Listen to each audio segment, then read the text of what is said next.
أعوذ بالله من الشيطان الرجيم. بسم الله الرحمن الرحيم. والمحسنات من النساء إلا ما ملكت أيمانكم كتاب الله عليكم وأحل لكم ما وراء ذلكم أن تبتغوا بأموالكم محسنين غير مسافحين. نحمده ونصلي على رسوله الکریم. اما بعد، خواتین و حضرات، آج رمضان المبارک کی 5ویں رات ہے اور ہم قرآن مجید کے 5ویں جز پر بات کریں گے. حسب معمول ہم اس جز کے مضامین پر ایک سرسری نظر ڈالیں گے، پھر اس کے بعد اس جز کے کسی ایک مضمون کو لے کر تفصیل سے بات کریں گے. اس کی شروعات ہوتی ہے والمحسنات، یعنی حسن سے یہ لفظ نکلا ہے. حسن کہتے ہیں قلعہ کو، قلعہ بندی کو. انسان کے اندر جو جنسی خواہش اللہ تعالی نے رکھی ہے، اس خواہش کی تکمیل کا ایک ہی واحد جائز راستہ ہے، وہ شادی ہے. اور شادی کے ذریعے عورت کو خلا کے اندر لے آنا ہے. خلا کے اندر لے آنے کا مطلب یہ ہے کہ اسے اپنی زندگی میں جو مقام دینا چاہیے وہ مقام دیا جائے، یعنی خلا کی وہ رانی ہوگی اور آپ راجا ہوں گے. اگر یہ آئیڈیا ہی نہ ہو تو پھر عورت کو نوکرانی بنا کر شادی کرتے ہیں. تو اس لیے پہلے یہ معلوم کر لینا چاہیے کہ حسن جو ہے وہ قلعہ بندی ہے، اور عورت کا سٹیٹس کو بلند کیا قرآن مجید نے، اور کہا کہ جب شادی کرو تو محسنات غیر مصافحات، ان سے شادی اس لیے کرو تاکہ تم انہیں اپنے حفاظت میں لے آؤ، نہ کہ پانی بہانے کے لیے. یہ پہلا نقطہ ہے جو اس آیت کے اندر بیان کیا گیا ہے. اس کے بعد بہت سے قوانین اللہ تعالی نے بیان کیے کہ ہیومن بیہیویئر مارکیٹ میں کیسے ہو، رائٹ فل ارننگ کیا ہوتی ہے، باطل طریقے سے ایک دوسرے کا مال نہ کھائیں، اور یہ گناہ کا راستہ ہے. پھر اس کے بعد بہت سے بیہیویئرل ڈسپلن کی بات آئی جو فیملی میں اور سوسائٹی میں ایک بندہ مومن کو خیال رکھنا چاہیے. قرآن نے یہ بتایا کہ یا ایھا الذین آمنوا لا تأکلوا اموالکم بینکم بالباطل. قرآن نے یہ بھی کہا کہ ان تجتنبوا کبائر ما تنہون عنہ نکفر عنکم سیئاتکم. یہ سب آیتیں ایک کے بعد دیگرے آتی ہیں، اور بتایا گیا کہ کبائر سے کوئی آدمی اگر بچے تو انسانوں سے جو لغزشیں ہوتی رہتی اللہ تعالیٰ انہیں درگزر کرے گا. پھر فیملی انسٹیٹیوشن میں مرد کا جو رول ہے وہ ایڈمنسٹریٹر کا ہے، الرجال قوامون علی النساء. پھر میاں بیوی کے درمیان اگر اس موضوع پر اختلاف ہو جائے کہ عورت کا دل کہیں اور اٹکا ہوا ہو، اس کے چال چلن کے اندر غلطی پائی جاتی ہو، تو ایسے میں میاں بیوی کیا کریں، یہ تفصیل سے بیان کیا گیا. واللاتی تخافون نشوزہن، ان سے اگر نشوز سرزد ہو، یعنی یہ ہے کہ ان کا دل کسی اور طرف مائل ہو، تو خاندان کا نظام ٹوٹ جائے گا. خاندان کے نظام کو بچانے کے لیے مرد کیا کرے اور دونوں طرفین کے بڑے اور ذمہ داران کیا کریں، یہ بھی بتایا گیا. پھر معاشرتی قوانین میں سے وبالوالدین احسانا وبذی القربى والیتامی والمساکین، تفصیل سے بتایا گیا کہ والدین کے ساتھ حسن سلوک کرنا، قریبی رشتہ داروں کے ساتھ، یتیموں کے ساتھ، مسکینوں کے ساتھ، اور پڑوسیوں کے ساتھ. اور کچھ دیر کے لیے ہمارا جو پڑوسی بن جاتا ہے، کسی دکان میں بیٹھے ہوئے ہیں، ٹرین میں بیٹھے ہوئے ہیں، تو ان سب کے ساتھ ہم حسن سلوک کریں. پھر یہ بھی بتایا گیا کہ انسانی عقل سب سے سپریم ہے. انسانی شخصیت کی اصل پہچان تو اس کی عقل سے ہے.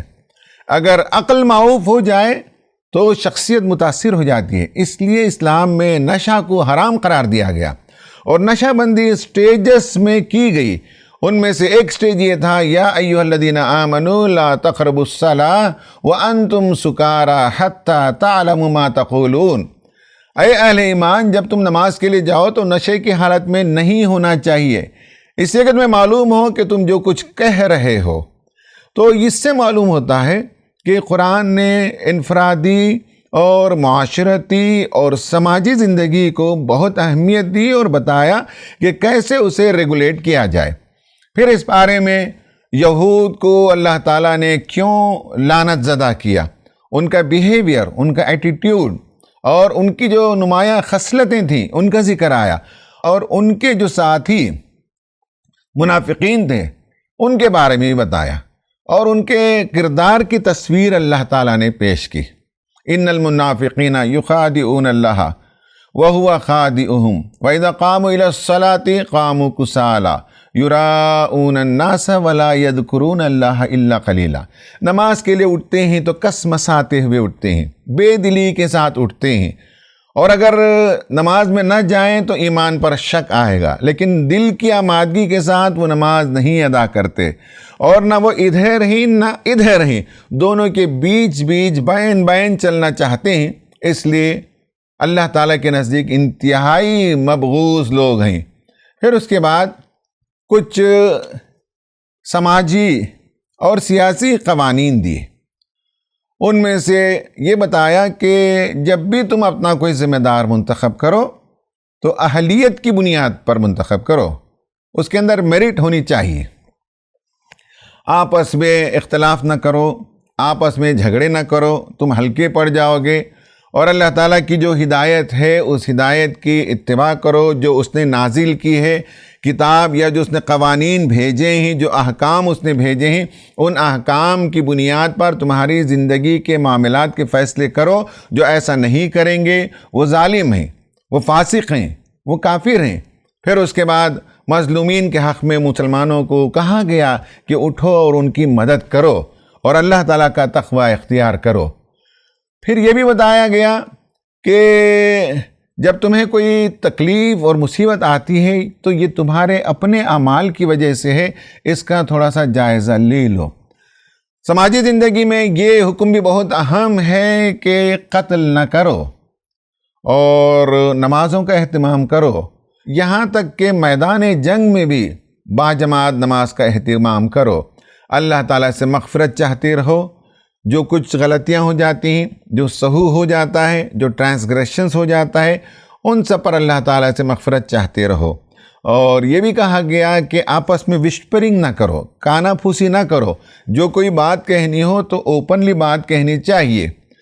یہ بھی کہا گیا کہ یتیموں کے مال کی حفاظت کرو اور عدل کے علمبردار بنو. آپ نے دیکھا کہ اس خلاصے میں معلوم ہوتا ہے کہ قرآن سماج اور سیاست اور معیشت اور انفرادی زندگی اور خاندانی زندگی ان سب کو خانوں میں تقسیم نہیں کرتا، بلکہ سب ایک کل ہیں، ایک یونٹ ہیں، اور ایمان لانے کے بعد سب پر امپیکٹ ہوتا ہے. زندگی کے تمام گوشے سدھر جاتے ہیں، تمام گوشے منور ہو جاتے ہیں. اس جز کے اختتام پر یہ مضمون بھی آیا ہے کہ تمہیں اپنے دشمن کی شناخت ہونی چاہیے اور شیطان کو پہچاننا چاہیے.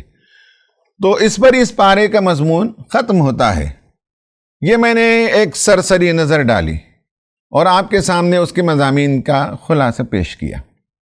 خواتین و حضرات، آج جس مضمون پر ہم بات کریں گے وہ سورہ نمبر 4 آیت نمبر 116 سے 121 تک ہے. یہ ایک نیا موضوع ہے جس پر ہم آج بات کر رہے ہیں.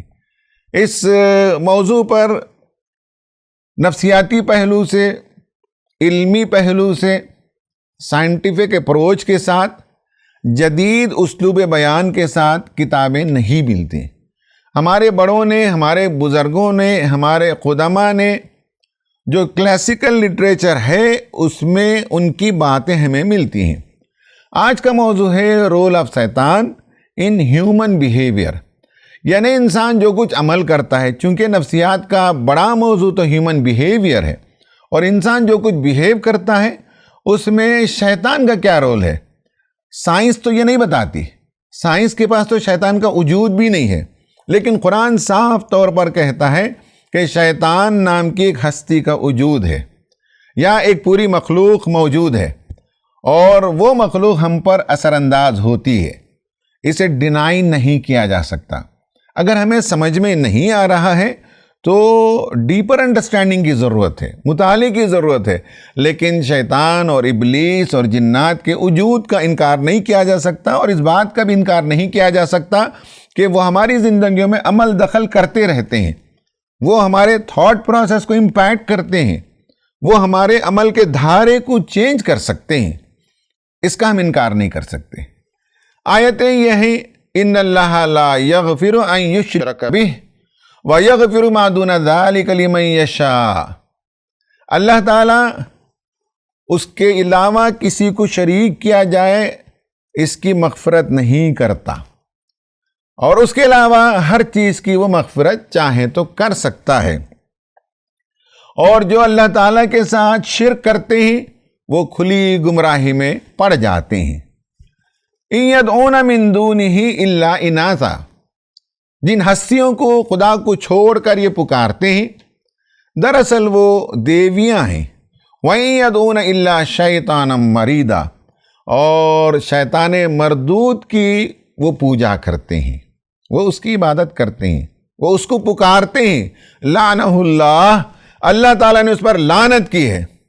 وقال، جب اللہ تعالیٰ کی بارگاہ سے راندہ درگاہ ہوا، چلنے لگا، تو اس نے اللہ تعالیٰ سے کہا لَأَتَّخِذَنَّ مِنْ عِبَادِكَ نَصِيبًا مَفْرُوضًا، میں تیرے بندوں میں سے اپنا ایک مقرر کردہ حصہ لے کر رہوں گا۔ وَلَأُضِلَّنَّهُمْ، میں ضرور بضرور انہیں گمراہ کروں گا۔ وَلَأُمَنِّيَنَّهُمْ، اور میں انہیں آرزوؤں میں مبتلا کروں گا۔ وَلَآمُرَنَّهُمْ، میں انہیں حکم دوں گا۔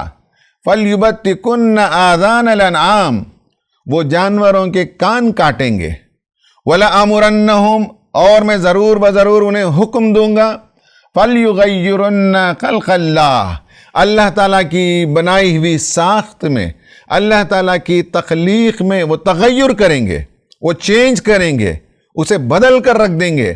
وَمَن يَتَّخِذِ الشَّيْطَانَ وَلِيًّا مِن دُونِ اللَّهِ، اور جو اللہ کو چھوڑ کر شیطان کو اپنا سرپرست بنائیں گے، فَقَدْ خَسِرَ خُسْرَانًا مُبِينًا، بے شک وہ بہت ہی کھلی گمراہی کے اندر مبتلا ہو گئے۔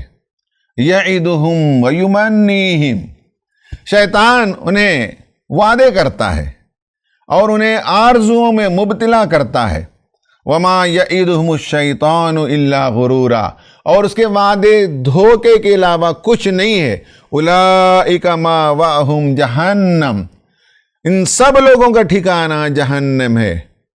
وَلَا يَجِدُونَ عَنْهَا مَحِيصًا، یہ آیتیں ہمیں بتاتی ہیں کہ شیطان کیا رول پلے کرتا ہے۔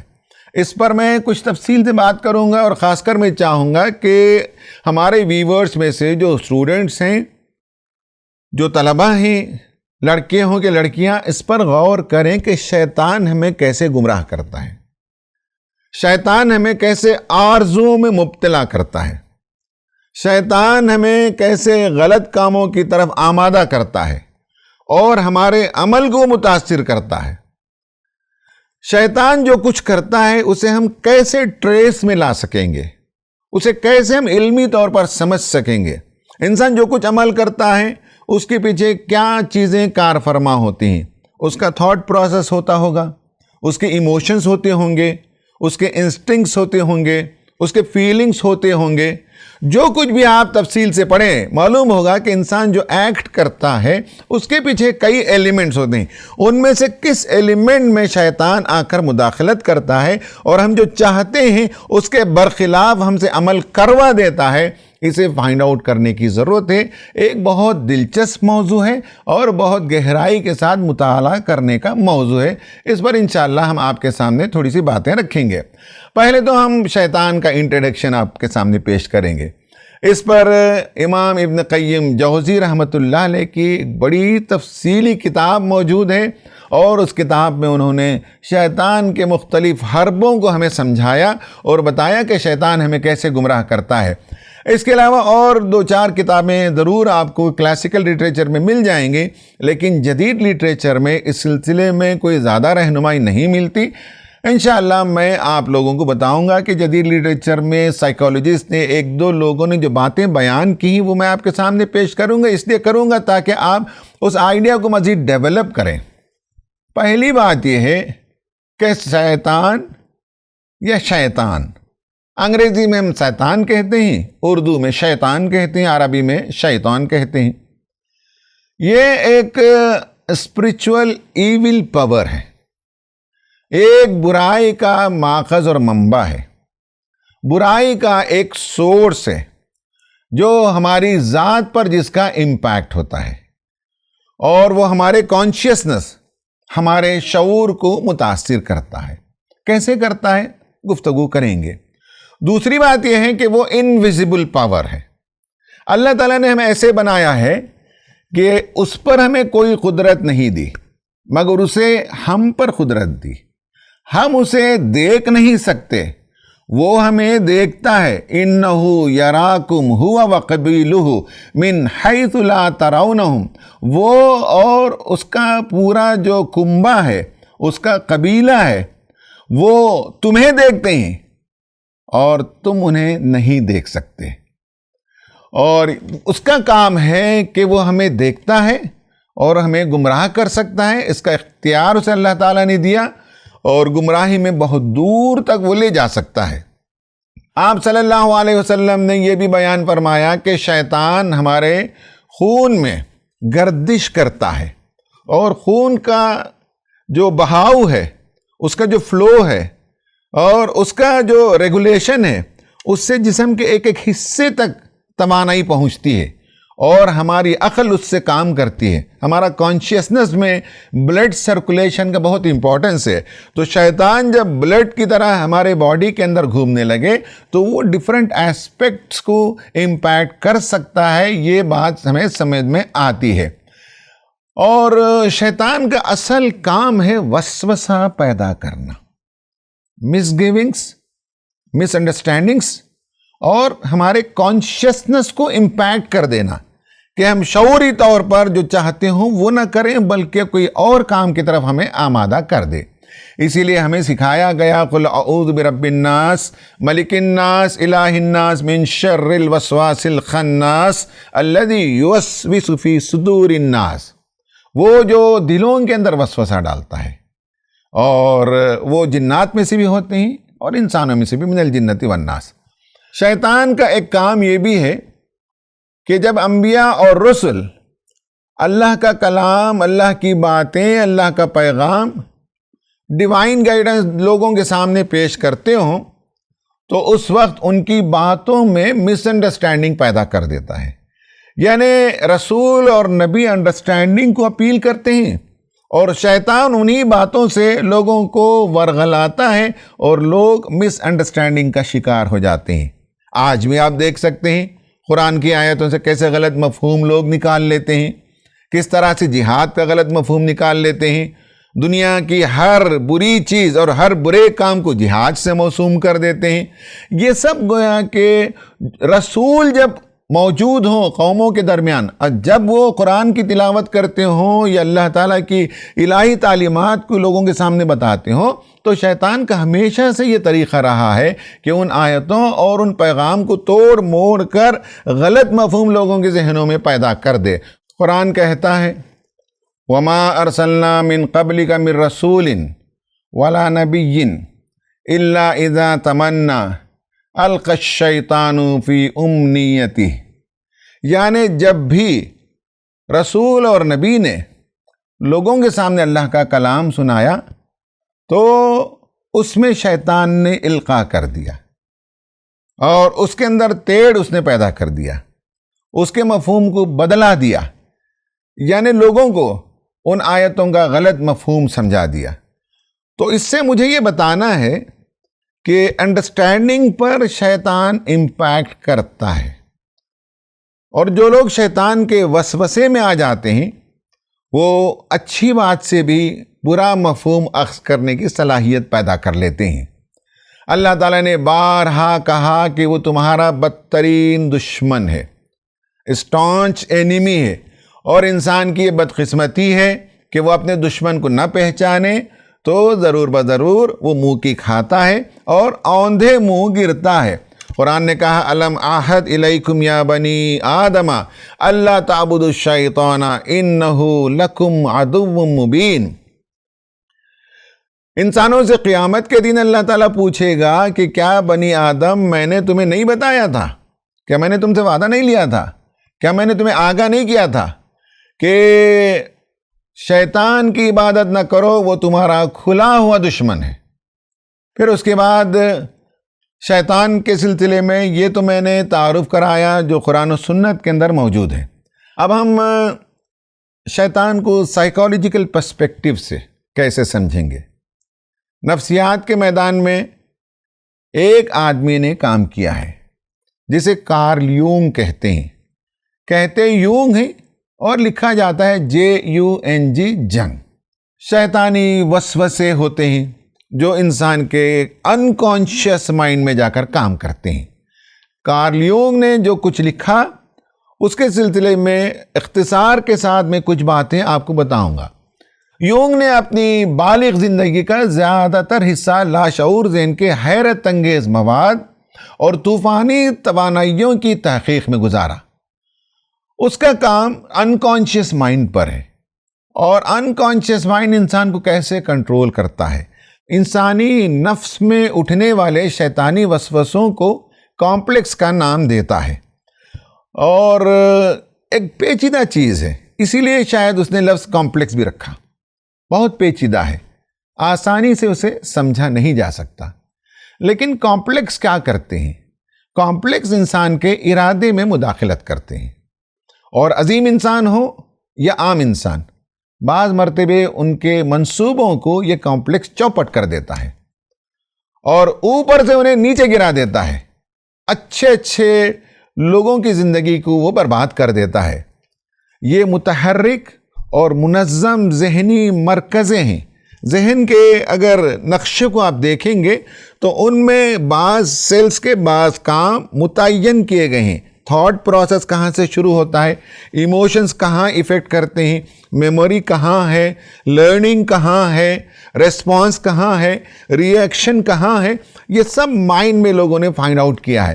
تو اس کا کہنا ہے کہ جو کمپلیکس ہے وہ بہت ہی متحرک ہے، ایکٹیو ہے، اور بہت ہی مربوط اور منظم بھی ہے، اور وہ سینٹرز ہی بعض سینٹرز ہیں جو انسان کے کانشیسنس یعنی شعوری جو ارادے ہیں اور اس کا جو فہم اور انڈرسٹینڈنگ کے جو خانے ہیں، اس خانے کے نیچے اس کا حصہ موجود ہے، اس کے سینٹرز موجود ہیں۔ گویا کہ وہ کہتا ہے کہ شعوری ادراک اور ارادے کی دہلیز کے نیچے یہ کمپلیکس رہتے ہیں۔ وہاں سے یہ کمپلیکسز یا شیطانی وسوسے انسان کے ارادے اور ادراک پر اثر انداز ہو جاتے ہیں۔ پھر وہ کہتا ہے کہ دوسری جو اصطلاح استعمال کرتا ہے وہ کمپلشن ہے۔ کمپلیکس کے بعد مجبوریاں، انسان بعض بیہیویئر کرتا ہے اور وہ ترجمہ تو اردو میں ہم مجبوری کرتے ہیں، ورنہ یہ کہ وہ کمپلسیو بیہیویئر ہوتا ہے۔ اب آپ دیکھیے کہ جس چیز کو وہ کمپلشن کہتا ہے اور وہ انسان وہ کام کرتا ہے جو شعوری طور پر نہیں کرے گا، اور وہ کام نہیں کرتا جو شعوری طور پر کرنا چاہتا ہے، یعنی برائی نہیں کرنا چاہتا، برائی کر بیٹھتا ہے، نیکی کرنا چاہتا ہے لیکن سستی کاہلی غفلت کی وجہ سے نیکی نہیں کرتا۔ یہ اندر کا جو کمپلشن ہے یہ انسان سے سرزد ہوتا ہے اور بعد میں اسے اس کا پچھتاوا ہوتا ہے، آدمی ریپینٹ کرتا ہے۔ تیسری بات وہ کہتا ہے کہ یہ جو کمپلیکس ہے، یہ کمپلیکسز کی اپنی مرضیاں ہوتی ہیں، اپنے کچھ ڈیزائرز ہوتے ہیں، یعنی انسان کی مرضی نہیں ہوتی لیکن کمپلیکس کی مرضی ہوتی ہے، یعنی وسوسے کی مرضی ہوتی ہے، شیطان کی مرضی ہوتی ہے، اور انسانی شعور کی جو شخصیت ہے اس سے وہ ٹکرا جاتی ہے۔ یونگ نفسیات کی اس سے بھی ایک بڑی، زیادہ قدیم اور گہری قوتوں اور ڈھانچوں کو وہ دریافت کرتا ہے یہ تیسرا آئٹم ہے، کمپلیکس اور کمپلسو بیہیویئر، اور اس کے بعد ایک اور چیز کو دریافت کرتا ہے اور وہ کہتا ہے کہ اس کے اندر زبردست جو ہے میگنیٹزم ہے، اسے وہ آرکیٹائپ کہتا ہے، اور وہ شعوری ذہن کو اپنے مدار میں کھینچ لیتے ہیں. یعنی شعوری طور پر انسان کچھ کرنا چاہتا ہے لیکن اس کا لاشعور، اس کا انکانشیس مائنڈ وہ اسے کھینچ لیتے ہیں. اس سے آگے کی آخری بات کہ انسان کے ذہن میں خیال ہوتا ہے یا ایک تصویر ہوتی ہے اور وہ اس کی شعوری شناخت پر قبضہ پا لیتے ہیں. یہ خیال ہوتا ہے جو اس پر قبضہ پا لیتا ہے، ایک تصویر ہوتی ہے جو اسے کیپچر کر لیتی ہے، اور اس کے نتیجے میں انسان ایکسٹریم خیالات کا شکار ہو جاتا ہے، ایب نارمل خیالات کا شکار ہو جاتا ہے، انسین ہو جاتا ہے، پاگل پن. تو اس طرح سے اس نے بتایا کہ ایک سمپل درجہ شیطان کام کرتا ہے، وہ انسان کو اس کے خواہش کے خلاف غلط کاموں میں لگاتا ہے.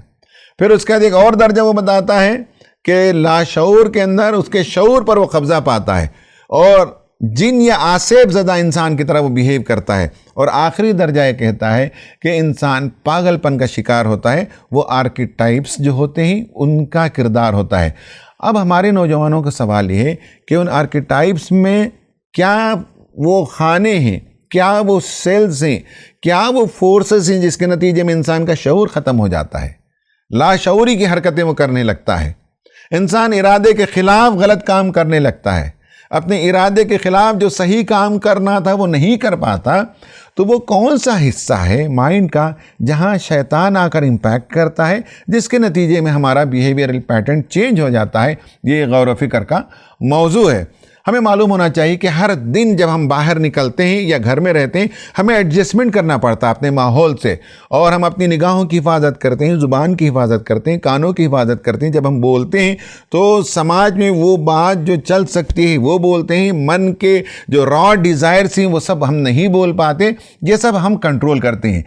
یوں کہتا ہے کہ جب ہم کنٹرول کرتے ہیں تو جو بری خواہش ہے وہ ہمارے انکانشیس میں جا کر بیٹھ جاتی ہے. اس کے بعد جیسے انسان کو غفلت طاری ہو وہ بری خواہش انسان پر حملہ آور ہوتی ہے، بدلہ لیتی ہے کہ تم نے مجھے پیچھے ڈھکیل دیا، تم نے مجھے انکانشیس مائنڈ میں ڈال دیا، پھر وہ آ کر وہ خواہش حملہ آور ہو جاتی ہے. یہ بالکل وہی بات ہے جو ہمیں اسلام میں سکھایا گیا کہ جب بندہ خدا کی طرف رجوع کرتا ہے تو شیطانی وسوسے ختم ہو جاتے ہیں. جیسے انسان خدا سے غافل ہوتا ہے، ذکر الہی سے غافل ہوتا ہے، شیطان اس پر مسلط ہو جاتا ہے. بالکل قرآن مجید میں یہ بات کئی جگہ بیان کی گئی ہے. تو اس طرح سے ہمارے طلباء و نوجوانوں کے لیے میں نے کچھ باتیں بتائی ہیں جس پر وہ غور و فکر کر سکتے ہیں، اور اگر کریں گے تو انشاءاللہ بہت سی نئی باتیں وہ تلاش کر کے لے آئیں گے. بات اتنی سمجھ لیجئے کہ قرآن بتاتا ہے کہ وسوسے وہ پیدا کرتا ہے اور ہمارے اندر وہ خواہشات پیدا کرتا ہے. وَلَأُذِلَّنَّهُمْ، سیدھے راستے سے ہٹانے کا طریقہ یہ ہے کہ یا تو انسانوں کو سیدھے سیدھے گمراہ کرتا ہے. مان لے کہ کسی کو ننگا کرنا ہے تو ننگا پن کا شکار کر دیتا ہے، یا مذہب کے نام پر لوگوں کو ننگا کر دیتا ہے، یا مہذب بنا کر کلچر اور سویلائزیشن کے نام پر ننگا کرتا ہے. اسے گمراہ کرنا مقصود ہے. یہ اسٹریٹ اوے وہ گمراہ کرے گا، اسٹریٹ اوے گمراہ نہ ہو تو مذہب کا آڑ لے کر وہ گمراہ کرے گا، مذہب کے نام پر بھی نہ ہو تو کلچرڈ ہونے، سویلائزڈ ہونے کے نام پر وہ گمراہ کر دے گا. قتل کرنا بچوں کا قتل ہے، یا تو انسان ویسے ہی قتل کر دیتا ہے کہ لڑکی نہیں چاہیے، یا ابھی چھوٹا بچہ ہے دوسرا بچہ نہیں چاہیے، یا تو وہ کرتا ہے، یا مذہب کے نام پر بچوں کو قتل کروا دیتا ہے، بھگوان کے نام پر بھینٹ چڑھانے کی خاطر بچوں کو قتل کروا دیتا ہے، یا کلچرڈ اور سویلائزڈ بنا کر ایبارشن کروا دیتا ہے. تو گمراہ کرنا اس کا اصل کام ہے. اس کے پاس میتھڈز بہت ہیں. اسٹریٹ اوے بھی وہ کام کر سکتا ہے، مذہب کی آڑ لے کر بھی وہ کام کر لیتا ہے، اور کبھی مہذب بنا کر، سویلائز بنا کر، کلچرڈ بنا کر انسان کو وہ گمراہ کر دیتا ہے. دوسرا ہے وَلَأُمَنِّيَنَّهُمْ، خواہشات کے اندر وہ مبتلا کرتا ہے. سارے جتنے ایڈورٹائزمنٹ ہیں وہ سب آپ کی خواہشات کو اپیل کرنے والے ہیں. آپ بینک سے سود لیجئے، آپ خوشحال ہو گئے، آپ کا گھر بہت شاندار ہے، بچے بھی سب خوشی کا اظہار کر رہے ہیں. حالانکہ جو آدمی سود پر گھر لیتا ہے وہ پریشانیوں کا شکار ہوتا ہے. لیکن ایڈورٹائزمنٹ وَلَأُمَنِّيَنَّهُمْ، تمنا پیدا کرتا ہے کہ ہم خوشحال ہیں. اسی طرح غلط چیزوں میں وہ ہمیں اکساتا اور ابھارتا ہے اور کہتا ہے کہ اس کا بڑا فائدہ ہوگا. یہ تمناؤں میں، آرزوؤں میں انسان کو مبتلا کرتا ہے. انسان قتل کرتا ہے، انسان زنا کرتا ہے، انسان جوا کھیلتا ہے. یہ سب جتنی شیطانی حرکتیں ہیں، قرآن نے کہا کہ یہ سب شیطانی حرکتیں ہیں. رجس من عمل الشیطان فاجتنبوہ. شیطان تمنا پیدا کرتا ہے کہ تم راتوں رات مالدار ہو جاؤ گے. قتل و غارت گری کراتا ہے کہ اس سے تم سیاسی قوت حاصل کرو گے. یہ تمنائیں ہیں جو لوگوں کی دلوں کے اندر وہ پیدا کرتا ہے، محرکات پیدا کرتا ہے اور ہماری خواہشات پہ وہ دخل اندازی کرتا ہے، ہمیں ترغیب دیتا ہے اور انسان غلط کام کی طرف آمادہ ہو جاتا ہے. اس کے بعد کہا وَلَآمُرَنَّهُمْ، میں انہیں حکم دوں گا، فَلْيُبَتِّكُنَّ آذَانَ الْأَنْعَامِ، وہ جانوروں کے کان کاٹیں گے.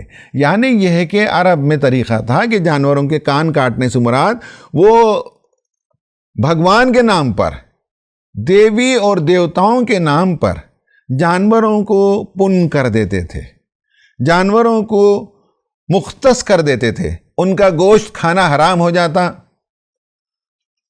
ان پر سواری کرنا حرام ہو جاتا، ان سے کسی قسم کا فائدہ نہیں لیا جا سکتا. یہ شرک کرواتا ہے. جو جانور ہوتے ہیں ان کی کیا حیثیت ہے، ان کی کیا حقیقت ہے، لیکن انہیں خدا کا مرغوب بنا دیتا ہے. تو اس طرح سے لوگوں کو شرک کی طرف آمادہ کرتا ہے.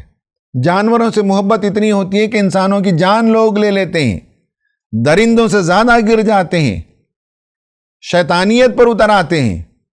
لیکن ان کو بتاتا ہے کہ تم ایک بھگوان کو ڈیفینڈ کر رہے ہو. کان کاٹنے سے مراد یہی ہے کہ جانوروں کو خدا کے نام کر کے وہ لوگوں کو شرک کے اندر مبتلا کرتا ہے. آخر بات یہ ہے اور میں انہیں حکم دوں گا اور وہ تیری تخلیق میں تغیر کریں گے، وہ چینج کر دیں گے. اس کا کیا معنی اس زمانے کے لوگ سمجھتے تھے وہ کتابوں میں آپ پا سکتے ہیں، لیکن آج کے زمانے میں ہم سمجھ سکتے ہیں کہ کس طرح سے وہ اللہ تعالیٰ کی تخلیق کو چینج کر دیتا ہے. جینڈر افرمنگ سرجری GAS کہا جاتا ہے. وہ ایک سرجیکل پروسیس ہے اور وہ سیریز آف پروسیس ہے. اس کے نتیجے میں لوگوں کا جینڈر بدل دیا جاتا ہے. ٹرانس سیکسول یا ٹرانس جینڈر جو آپریشنز ہوتے ہیں، سرجریز ہوتے ہیں، وہ اس کے ذریعے سے ہوتے ہیں. اس میں سے انسان کا اپیئرنس چینج کر دیا جاتا ہے، اس کا سیکسول کیریکٹرسٹکس چینج کر دیا جاتا ہے تاکہ آدمی وہ بن جائے جو اس کی تمنا ہے. کہتے ہیں کہ صاحب پیدائش کے وقت ہماری ایک گیون آئیڈینٹی ہے اور ایک آئیڈینٹی وہ ہے جو ہم چاہتے ہیں. نعوذ باللہ. یعنی بعض لوگ یہ سمجھتے ہیں کہ مجھے غلطی سے مرد کا جسم دے دیا گیا، میں تو عورت ہوں، تو اپنے جسم کو اب ری اورینٹ کر کے عورت بن جاتے ہیں. اسی طرح سے ایک عورت سوچتی ہے کہ میں غلط باڈی کے اندر آ گئی ہوں، تو اس خیال کے نتیجے میں لوگ جینڈر آئیڈینٹی ڈس آرڈر پہلے کہا جاتا تھا، اب اسے جینڈر ڈسفوریا کہتے ہیں. وہ ایک کمپلیکس سرجریز کا نام ہے، لوگ اس سے گزرتے ہیں. مرد اگر عورت بننا چاہتا ہے تو پھر اس کے پہلے ہیئر وغیرہ کو مختلف سرجری کے ذریعے سے اور ہیٹ تھراپی کے ذریعے سے، انفراریڈ ریز کی سرجری کے ذریعے سے اس کے بال وغیرہ ختم کر دیے جاتے ہیں. پھر اسے ہارمون کی گولیاں دی جاتی ہیں تاکہ بال اگ نہ آنے پائیں. پھر اسے ہارمون کی گولیاں دی جاتی ہیں تاکہ اس کی وائس، اس کی آواز عورت کی بن جائے. پھر اس کی چال ڈھال عورت کی بن جائے، اس کے لیے ہارمون کی گولیاں دی جاتی ہیں. یہ گویا کہ سیکس ری اسائنمنٹ سرجری بھی کہتے ہیں اس کو، SRS. اس سے لوگ گزرتے ہیں.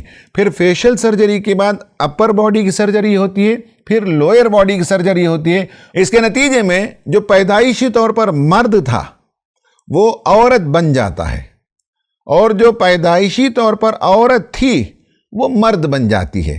اس طرح سے شیطان نے انہیں خوشنما بنا دیا اور انہوں نے سمجھا کہ صاحب ہماری آئیڈینٹی الگ ہے اور گیون آئیڈینٹی ایٹ برتھ الگ ہے. تو ری اسیوم کرنا، ری اورینٹ کرنا، ری اسیس کرنا، یعنی اپنی اصل آئیڈینٹی کو سمجھتے ہیں کہ انہوں نے دریافت کیا اور اپنی ساخت کو پوری طرح سے بدلتے ہیں۔ یہ بہت کمپلیکس سرجریز ہوتے ہیں، اس کے نتیجے میں ان کی پوری آئیڈینٹی بدل جاتی ہے، ان کی تخلیق بدل جاتی ہے، ان کا جینڈر بدل جاتا ہے، ان کا سیکس بدل جاتا ہے، اور ایسے بہت سے کام ہیں جو دنیا میں پائے جاتے ہیں۔ اور قرآن نے ہمیں آگاہ کیا کہ شیطان تمہارا کھلا دشمن ہے، وہ ان 4 حربوں سے تم پر حملہ آور ہوتا ہے۔ جو اس کے راستے پر چلیں گے وہ کھلی گمراہی میں پڑیں گے۔ جان رکھو کہ وہ تمہارا دشمن ہے، اس سے بچے رہیں، اس کی ہمیں اسلام تعلیم دیتا ہے۔ خواتین و حضرات، آخر میں آپ سے یہ کہنا چاہوں گا کہ اصل چیز ہے تھاٹ پروسیس۔ آج کی پوری گفتگو سے جو بات سمجھ میں آئی وہ ہے تھاٹ پروسیس۔ خواہشات آدمی کے ایموشنز اینڈ فیلنگز پر ایفیکٹ کرتے ہیں، شیطان انسان کے کانشیسنس پر ایفیکٹ کرتا ہے۔ خواہشات یہاں اٹیک کرتے ہیں، شیطان یہاں اٹیک کرتا ہے، اور یہاں جو اٹیک ہوتا ہے وہ زیادہ پاورفل ہوتا ہے، اس لیے کہ انسان ڈیسیشن یہاں سے لیتا ہے، پری فرنٹل کارٹیکس سے لیتا ہے، پھر پورے باڈی کا فنکشن مائنڈ کے کنیکشنز پر ڈیپینڈ کرتا ہے۔ تو ہم اپنے تھاٹس پر غور و فکر کریں، تھاٹس کو ہم کنٹرول میں رکھیں۔ اچھے تھاٹس آئیں تو اس سے ہم اچھے عمل کریں گے، برے تھاٹس آئیں تو انہیں اسی وقت اس کا دفاع کریں، انہیں دور کریں، شیطانی وسوسہ سمجھیں، اللہ تعالیٰ کی پناہ ڈھونڈیں، معوذتین پڑھیں، اور بہت سی دعائیں جو نبی صلی اللہ علیہ وسلم نے ہمیں سکھائیں، وہ دعائیں پڑھنے کے نتیجے میں ان برے خیالات، ان برے وسوسوں سے ہم بچ سکتے ہیں، تب چل کر ہم دونوں جہاں کی کامیابی پا سکتے ہیں۔ اللہ تعالیٰ ہماری نصرت فرمائے، شیطان کے شر سے اللہ تعالیٰ ہمیں، ہماری اولاد کو اور ہم سب کو محفوظ رکھے۔ آمین۔ وآخر دعوانا ان الحمدللہ رب العالمین۔